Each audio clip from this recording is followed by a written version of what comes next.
सुता साल हमारा डीजे कुंदन राज चीरी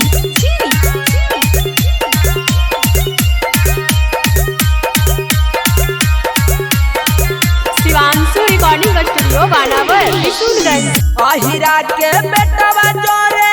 घुमहिया हरावा के अहिरा के बेटवा जोरे घुमहिया हरावा के ओही तोरा किने के देहौ सूट साला बारावा के ओही तोरा किना के देहौ सूट साला बारावा के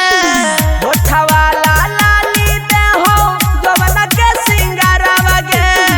होठवा लाली देहौ जवना के सिंगारावा के ओही तोरा किनी के देहौ सूट साला बारावा के ओही तोरा किनी के देहौ सूट साला बारावा के डीजे कुंदन राज चीरी ओही तोरा किनी के देहौ सूट साला बारावा के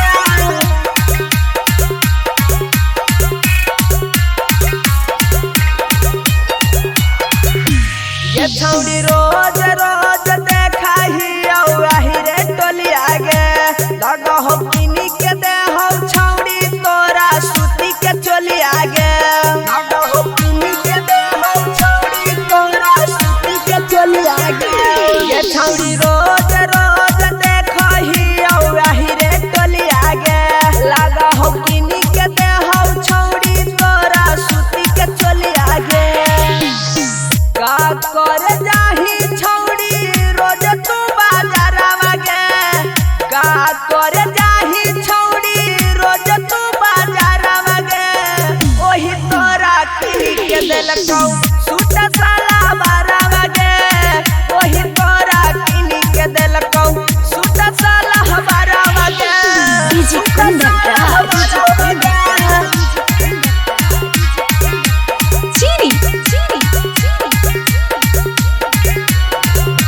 ओही तोरा किनी के देहौ सूट साला बारावा गे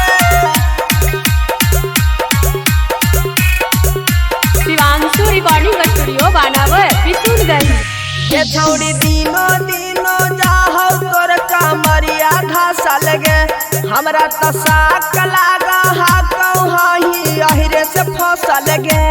हमरा त साक लागा हा कहही अहिरे से फसल गे ये छौड़ी दिनो